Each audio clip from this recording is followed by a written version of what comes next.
अरे चेतना, अरे तुम तो प्रेग्नेंट हो, तुम्हें आराम की जरूरत है। प्रेग्नेंट? मैडी क्या बोल रहे हो? मैं प्रेग्नेंट थोड़ी हूँ। प्रेग्नेंट नहीं हो? अबे हो, तुझे शर्म नहीं आई? किसी और का बच्चा तो पेट में पाल लिए, मतलब मेरे घर में रह के अफेयर चलाया और उसके बच्चे की माँ बनी तू। अफेयर? मैडी क्या बोल रहे हो? मेरा कहीं अफेयर नहीं है, कोई मेरा बॉयफ्रेंड नहीं है। अच्छा, मुझे गलतफहमी हुई है। अरे अभी भी शर्म कर, मतलब मुझे झुठला रही है तू? अरे शर्म आनी चाहिए तुझे। तुझे पता भी है तेरी और उस डॉक्टर की मैंने सारी बातें सुन ली थी, जिससे तू जाके कह रही थी मैं तुम्हारे बच्चे की माँ बनने वाली हूँ, इसी तरह कुछ करो और उस घर से मुझे निकालो। लेकिन तुम तो वहाँ थे ही नहीं, तो तुमने कैसे बातें सुन ली? हाँ, मुझे कैसे पता?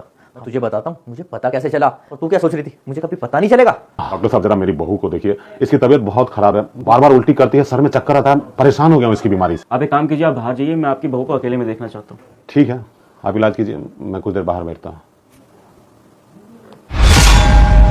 वो बालक तेरे घर में 10 मिनट में खुश अच्छा होने वाला है। अगर तू इस चैनल को सब्सक्राइब करेगा, 5 दोस्तों को शेयर करोगे तो अच्छा होगा। यार ये सब चल क्या रहा है? मैं इतने कॉल मैसेज करता हूँ, रिप्लाई नहीं होता। आराम से बात करो, मेरा ससुर बाहर ही होगा। वो मेरे पति ने हमारी चैट्स देख ली है, तब से ना मेरा ससुर मेरे पीछे भगा रखा है। मैं कहीं घर से बाहर ना चली जाऊँ, हर जगह साथ जाता है। ऐसे बहाना बना के यहाँ पे आई थी कि तबीयत खराब हो रही थी, तुमसे बात करनी बहुत जरूरी थी। तुम्हें एक बात बतानी है। क्या? I am pregnant. क्या? प्रेग्नेंट? इसका मतलब ये मेरा बच्चा है? तुम्हारा ही बच्चा, तुम्हें पता तो है 2 महीने से मेरा पति कहाँ घर पे था। ये पॉसिबल कैसे? उस दिन प्रोटेक्शन यूज तो करा था हमने। मुझे क्या पता, तुम डॉक्टर हो, तुम जानो। तुम्हें भरोसा नहीं हो रही है? देखो प्रेग्नेंट हूँ मैं, कम से कम ना 5 बार चेक कर चुकी हूँ, 5 पॉजिटिव आया। तुम बताओ क्या करें इस बच्चे का? मेरे पति को पता चल गया ना, प्रॉब्लम हो जाएगी।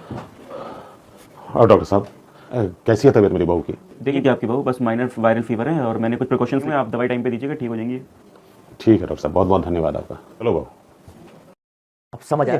और ये जो है ना, तुझे मैंने जान पूछ के भेजा था वहां पे, क्योंकि मैंने तेरी चैट पढ़ ली थी सारी और मुझे पता चल चुका था तेरा अफेयर उस डॉक्टर के साथ है। अभी मैंने स्पेशली उस डॉक्टर के यहाँ ले जाने के लिए बोला पापा को, ताकि मुझे पूरा का पूरा मैटर पता चल सके। अरे मैंने तो सोचा था कि तुझे चल माफ कर दूंगा, तेरी मैंने चैट देखी थी तो है कि सुधर जाएगी, लेकिन मैंने अब जो तेरी हरकत देखी ना, प्रेग्नेंट है और पूरी बात सुनी है, अब तो मैं तुझे जिंदगी में माफ नहीं करूंगा और अभी के अभी तुझे अपने घर से दफा करूंगा और तेरी शक्ल जिंदगी में नहीं देखूंगा। मैं उस डॉक्टर से कभी नहीं मिलूंगी, घर से बाहर भी नहीं जाऊंगी। नहीं बात है, बच्चे को भी मैं गिरा दूंगी। तुम मुझे छोड़ो मत, मैं कहाँ जाऊंगी? डाइवर्स दो, मेरे घर वाले भी मुझे नहीं अपनाएंगे। पति अगर तू समझती ना तो तू इतना घटिया काम ना करती, किसी बच्चे की मां ना बनती तू।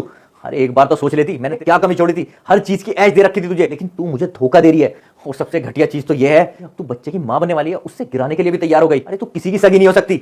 अब तू उस डॉक्टर के पास जा, झाड़ में जा, निकल जा मेरे घर से अभी के अभी, दफा हो यहां से। प्लीज ना मुंह बंद कर, निकल जा। और ये ढोंगी आंसू ना कहीं और दिखा, निकल यहां से। दोस्तों, इस वीडियो से हमें ये सीख मिलती है कि बेटी बचाओ बेटी पढ़ाओ जितना बेटी को बचा कर जाओ उतना सही है। और चैनल को सब्सक्राइब कर